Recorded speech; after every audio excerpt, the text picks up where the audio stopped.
So I just wanted to throw this on to the beginning of the video real quick and show you what the end result was of the tutorial, so you can decide whether or not you want to stick around. Um, because I was winging it when I made it, and I think it's pretty cool. I think it's a pretty good example of what you're going to learn here. So let's check it out.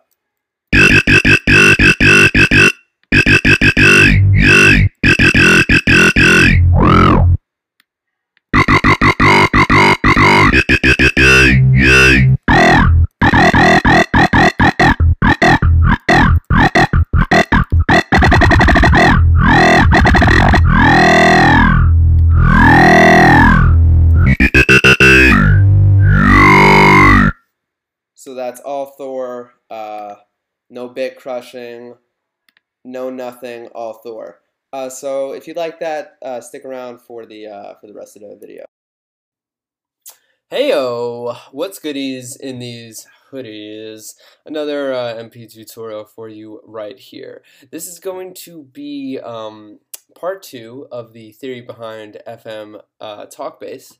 And what we're going to be doing today is applying the theory that we learned in part 1 regarding the lower harmonic, the upper harmonic. We modulate them, FM, and then they create harmonics that modulate or modulate towards each other and create the vowel form into mouth. And depending on where we place that upper harmonic, it's going to change our form, and it's going to change our timbre of the sound. So in the part 1 video, we did this with a true FM synthesizer, the PX7. And because it's modeled after the DX7, we were restricted to using sine waves, which is restrictive in the sense that we can only use sine waves, so the amount of timbres that we can achieve is limited. And the amount of algorithms we can do is limited based on the way that the PX7 works.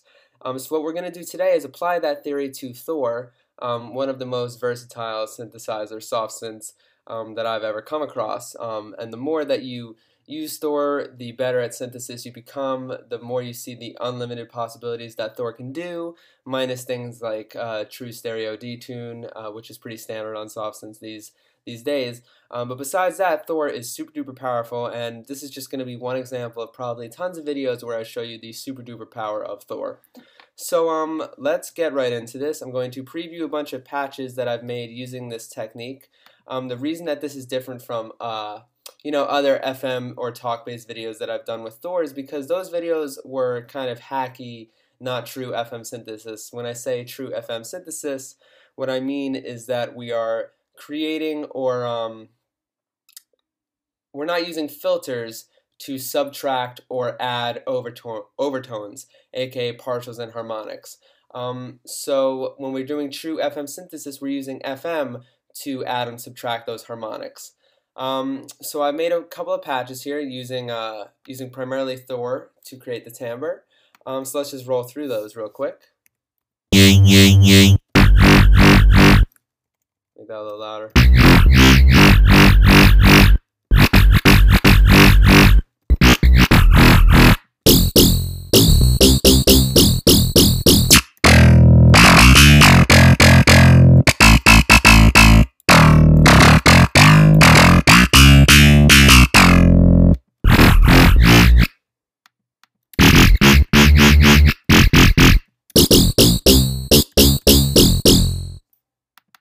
So those are just a couple of patches I made using the technique that I'm going to show you. I'm just going to wing something right off the bat for using this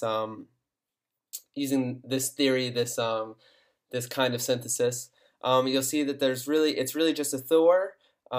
This one's got a vocoder on it, and then some saturation. This one's got a bit crusher, some saturation, and then just a Thor. So let's just hop right into this and show you what's going on here. Alright, so right off the bat, we're going to create a combinator.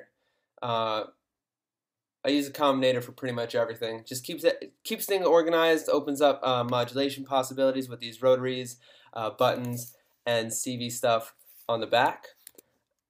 So inside the Combinator, we're obviously going to load a Thor because that's going to be generating our wave. Generally for this kind of thing, and especially you have to do it like this because of the way that that Thor's FM works. And what I mean by that is that Thor's FM cannot be polyphonic. It needs to be monophonic. So that's kind of bad depending on what you want to do with it.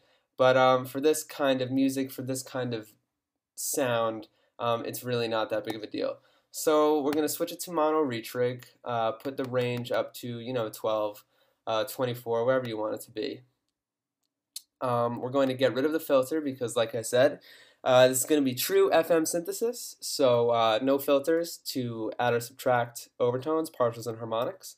We're going to turn the amp envelope all the way up with the decay and sustain so that we have a sound that when we hit the key, it comes in, it stays for as long as we want, there's no release to it.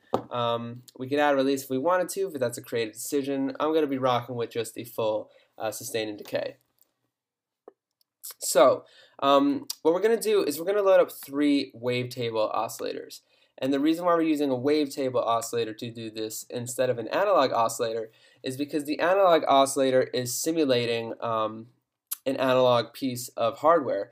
And the way that analog synthesizers worked way back in the day, when they were really popular, and they were all that was available, to be honest, we're talking about the 70s here, the electrical signals inside of the hardware that was actually generating these tones coming out of these synthesizers was never the same because, electricity is an organic, real-world kind of process, and it's not just, like everything in reality, it's never exactly the same. So the analog oscillator uses an algorithm that kind of simulates that every time we hit the key, the wave is never being generated exactly the same. So you get all sorts of phasing, all sorts of imperfections, and stuff like that. And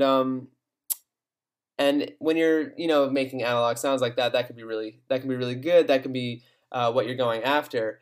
But when you are doing something like this FM stuff, this really digital, really precise, really clean, really in control kind of stuff, we don't want any of those imperfections. So we're using a wavetable oscillator because what a wavetable oscillator is basically a sample player. So we have all these different samples, pretty much, and we have a position knob which allows us to crossfade through the different samples, or we can turn that off with the crossfade. And then in the basic analog patch, what that translates to is a sine wave, triangle, square, and saw.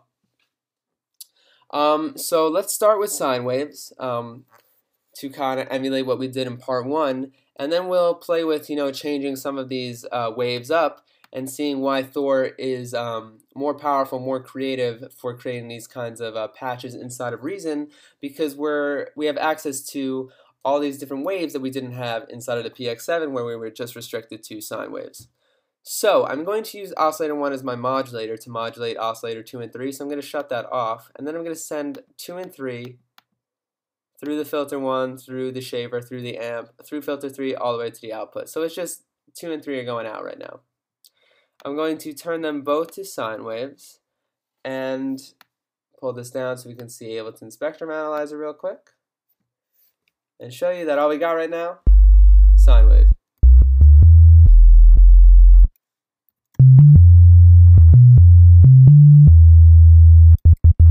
Beautiful, beautiful sine wave. So let's think about what we got to do here to simulate what we did in part 1. Or if you're only watching part 2, because I'm going to label it with something like Skrillex or something stupid that's going to get some hits. What I'm going to do is I'm going to have a lower harmonic in the lower part of the frequency spectrum, right around 100 Hertz right here, and then an upper harmonic somewhere around 1 kilohertz. Which is going to, they're both going to, get frequency modulated, and the harmonics generated from that are going to flow towards each other. So what I'm going to do here is I've got this thing going on down here. I'm just going to move this octave up somewhere around there, maybe on 7.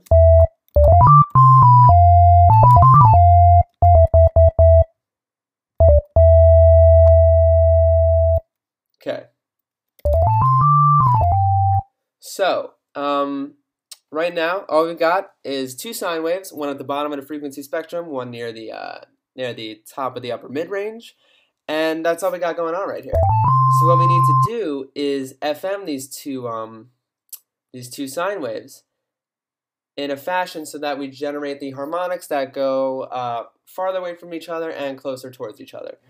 So I'm going to use the modulation matrix down here, and I'm going to take oscillator 1, put it into oscillators 2 FM and oscillator 3's FM. And now I'm just going to do this to taste to see, where these are going to stack up. All right, that one looked pretty good.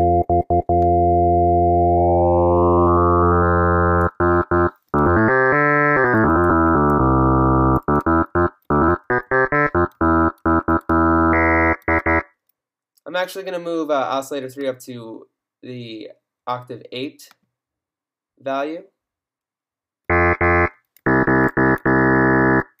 because that's going to be better when we actually do the FM.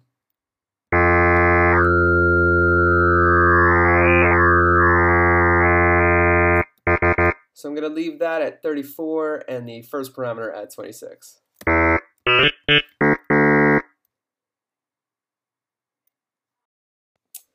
Okay, so what we have to do now that we have the FM where we want it to be, we need to set up some sort of scalable parameter that will allow us to adjust it in a scalable way. I'm not quite sure how else to explain it. But that's perfect because Thor has this scale box right here. And what we're going to do is we're going to scale this modulation according to rotary 1's amount. So I'm going to go to scale, I'm going to go to modifiers, rotary 1, and I'm going to put this up to 100. And what that's going to do is basically when rotary 1's at 0, there's no FM, and when it's at 127, the maximum value, it's not going to go to 100, it's going to reach 34, and that'll be the cap. So let's look at that in action.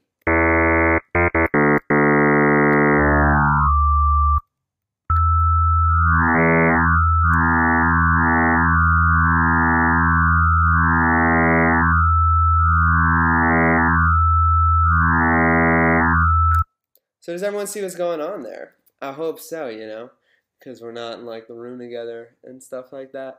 But we already pretty much have that movement going on that we want. Sounds like a yoy.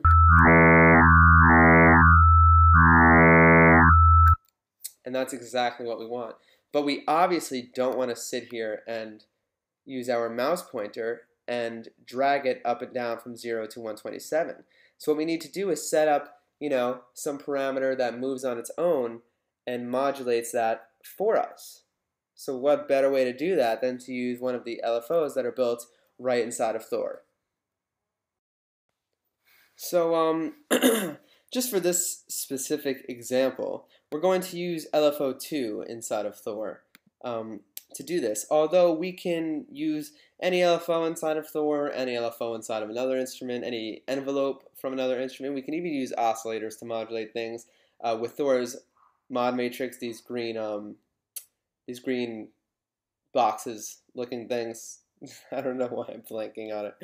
But yeah, we can do all this with CV. And to access the most wonderful, amazing part of Reason, all we have to do is hit the tab key. Obviously, I'm sure you know this.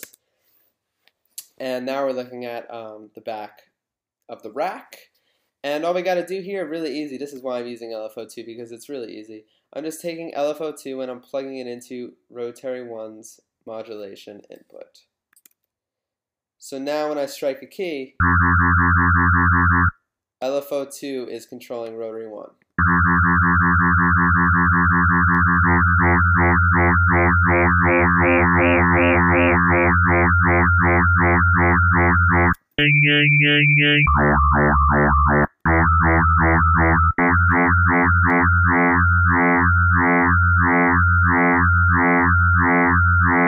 So right there we have some pretty decent vowel movement.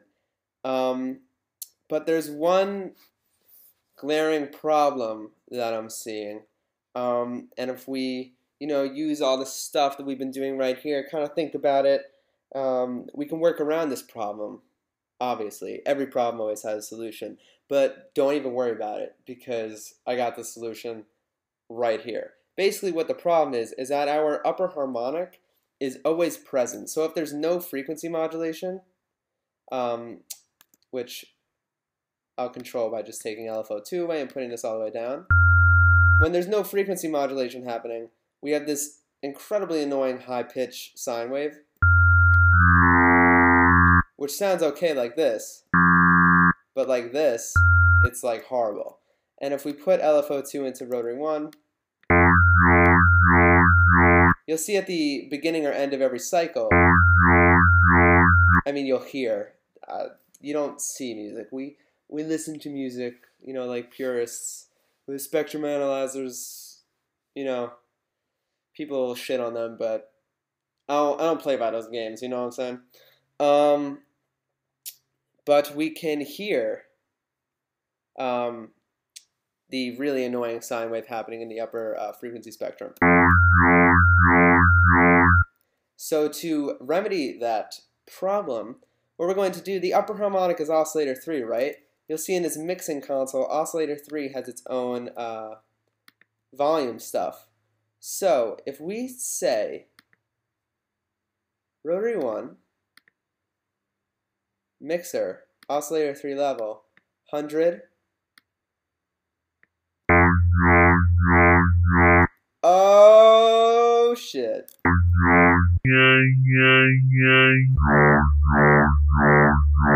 No annoying upper harmonic anymore.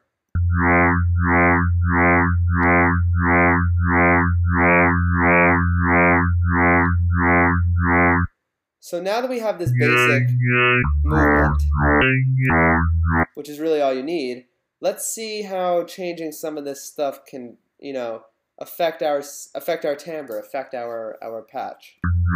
So like I said, right now we're only working with sine waves, but what if we change our modulator to something else?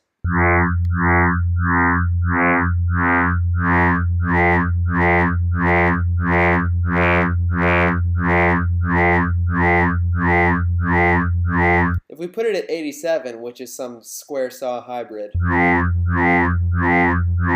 we get some slightly different kind of movement, right? What if we put it down an octave?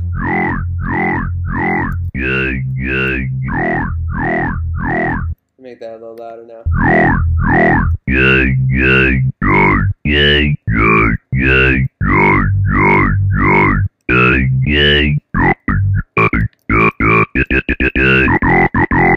What I did just there is I synced LFO2 to the key.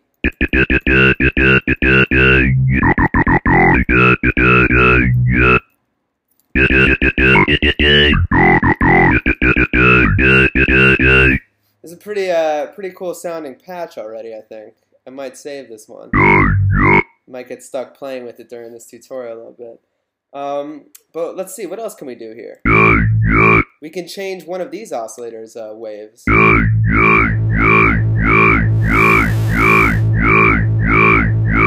And make it a little crunchier. No, I'm going to leave that one as a sine wave. What if we use store shaper to add a little bit of distortion?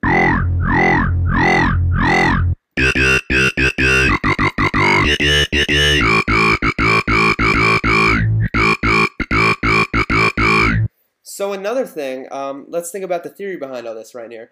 The upper harmonic controls the formant, right? So right now the upper harmonic is being keyboard tracked thanks to this KBD knob at 127. But what if we take that away? We could manually place the upper harmonic where we wanted it and kind of change the formant as we wanted it.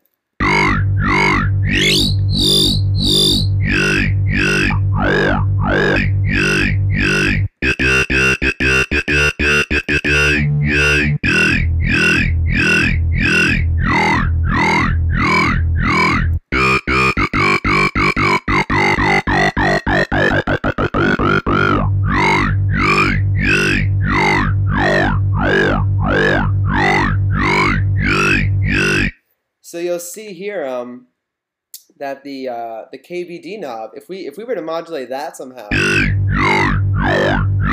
it could be like a formant knob. Let's figure out how to do that. Let's say we do LFO 1 into oscillator 3. Okay, we can't do it inside of Thor, but that's no problem because we can definitely do it inside of the Combinator. So what I'm going to do here is I'm going to take LFO 1 100% out to CV output 1. I'm going to flip it around, take CV output 1, put it into, let's put it into just CV1 of the Combinator. Open the Combinator programmer, change this to CV input 1, put it onto oscillator 3 KBD.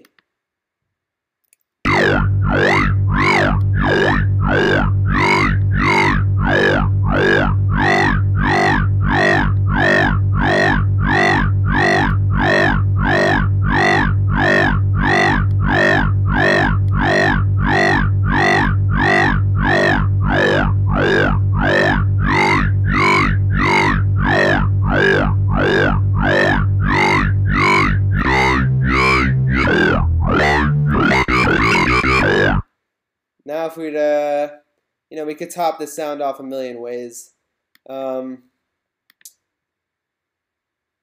Maybe just throw some final saturation on it.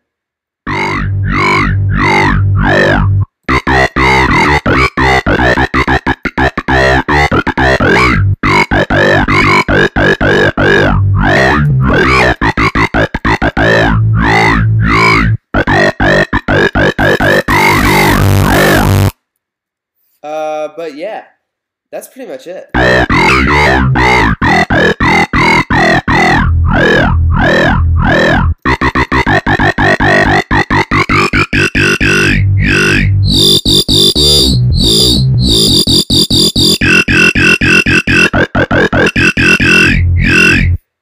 That's pretty much it.